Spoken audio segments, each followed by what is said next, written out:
കേരളത്തിലെ ലൈഫ് ഭവന നിർമ്മാണ പദ്ധതിയെ രാജ്യത്തെ ഭവന പദ്ധതികളിൽ മികച്ചതായി നീതി ആയോഗ് തെരഞ്ഞെടുത്തുവെന്ന് തദ്ദേശ സ്വയംഭരണ വകുപ്പ് മന്ത്രി എം.ബി. രാജേഷ്. ഫെബ്രുവരിയോടെ ലൈഫ് പദ്ധതിയിൽ 5 ലക്ഷം വീടുകൾ പൂർത്തിയാകുമെന്നും എം.ബി. രാജേഷ്. തൃശൂരിൽ മാധ്യമപ്രവർത്തകരോട് സംസാരിക്കുകയായിരുന്നു അദ്ദേഹം. ലൈഫ് ഭവന പദ്ധതി കഴിഞ്ഞ ദിവസം നീതി ആയോഗ് ഭവന നിർമ്മാണ പദ്ധതികളിൽ രാജ്യത്തെ ബെസ്റ്റ് പ്രാക്ടീസുകളിൽ ഒന്നായിട്ട് ലൈഫ് ഭവന പദ്ധതിയെ അംഗീകരിച്ചിരിക്കുകയാണ്. ഫെബ്രുവരിയിൽ ലൈഫ് ഭവന പദ്ധതിയിൽ 5 ലക്ഷം വീടുകൾ പൂർത്തീകരിക്കുക എന്ന നാഴികക്കല്ല് പിന്നിടും. മാത്രമല്ല, ഇന്ത്യയിലെ ഏറ്റവും ഉയർന്ന തുക ലൈഫിലാണ് കൊടുക്കുന്നത്. അതുകൊണ്ടുകൂടിയാണ് നീതി ആയോഗ് ഇതിനെ ബെസ്റ്റ് പ്രാക്ടീസായിട്ട് തിരഞ്ഞെടുത്തത്. വടക്കാഞ്ചേരി ലൈഫ് പദ്ധതി പ്രതിസന്ധിയിലാക്കിയത് കോൺഗ്രസിന്റെ മുൻ MLA ആണ്. മുൻ MLA നൽകിയ പരാതി മൂലമുണ്ടായ നിയമക്കുരുക്കാണ് പദ്ധതി സ്തംഭിപ്പിച്ചത്. നിയമപരമായി പ്രശ്നം പരിഹരിച്ച് സംസ്ഥാന സർക്കാർ പദ്ധതി നടപ്പാക്കുക തന്നെ ചെയ്യും.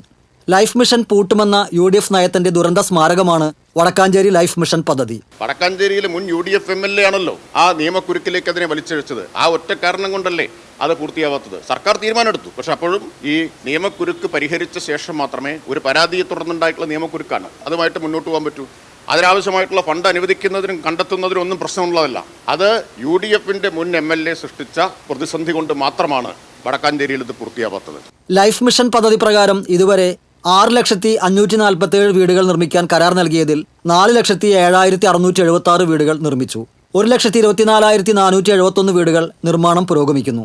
ഫെബ്രുവരിയിൽ പദ്ധതിയിലൂടെ 5 ലക്ഷം വീടുകൾ സർക്കാർ പൂർത്തീകരിക്കും. രാജ്യത്തിന് തന്നെ മാതൃകയായി ലൈഫ് മിഷൻ മാറുമ്പോൾ പ്രതിപക്ഷം പ്രഖ്യാപിച്ച ഭവന നിർമ്മാണം വെറും പ്രഹസനമായി മാറി. കഴിഞ്ഞ ദിവസം വയനാട് വെച്ച് പ്രതിപക്ഷ നേതാവ് 30 സെക്കൻഡ് കൊണ്ട് 300 വീടുകളാണ് നിർമ്മിച്ചതെന്ന് M.B. രാജേഷ് പരിഹസിച്ചു. LDF ഗവൺമെന്റ് പറഞ്ഞത് ചെയ്യുന്നു, UDF ഒരു ഉത്തരവാദിത്വവുമില്ലാതെ പറഞ്ഞതിൽ നിന്ന് പിന്നാക്കം പോകുന്നു. ഇപ്പം എന്തെല്ലാം വാദങ്ങളാണ് വന്നത്. പ്രതിപക്ഷ നേതാവ് പറഞ്ഞു കണക്കൊക്കെ ക്ലിയറാണ്, 30 സെക്കൻഡേ അദ്ദേഹത്തിന് വേണ്ടി വന്നുള്ളൂ. എന്നാൽ KPCC പ്രസിഡന്റ് പറയുന്നത് ഒരു കട്ട് ഓഫ് ഡേറ്റും ഇല്ല വീടിന്, തെരഞ്ഞെടുപ്പിനെ കട്ട് ഓഫ് ഡേറ്റ് ഉള്ളൂ. അപ്പോൾ തെരഞ്ഞെടുപ്പ് മാത്രമാണ് അവരുടെ ലക്ഷ്യം എന്നാണ് അത് വ്യക്തമാക്കുന്നത്. കട്ട് ഓഫ് ഡേറ്റ് ഇല്ല. എത്ര ഞെട്ടിപ്പിക്കുന്ന തരത്തിലുള്ള കയ്യൊഴിയലാണ് അദ്ദേഹം നടത്തുന്നത്. പ്രഖ്യാപിച്ച വാഗ്ദാനങ്ങളിൽ നിന്ന് ഉത്തരവാദിത്തമില്ലാതെ ഒഴിഞ്ഞു മാറാൻ UDF ശ്രമിക്കുമ്പോൾ പറഞ്ഞത് നടപ്പാക്കുകയാണ് ഇടതുപക്ഷ സർക്കാർ ചെയ്യുന്നത്. തെരഞ്ഞെടുപ്പിൽ ആരൊക്കെ മത്സരിക്കുമെന്നത് പാർട്ടിയാണ് തീരുമാനിക്കുക. 110 സീറ്റ് ലഭിക്കുമെന്ന മുഖ്യമന്ത്രിയുടെ ആത്മവിശ്വാസം ആശങ്കയാകുന്നത് UDFനും ചില മാധ്യമങ്ങൾക്കും മാത്രമാണ്.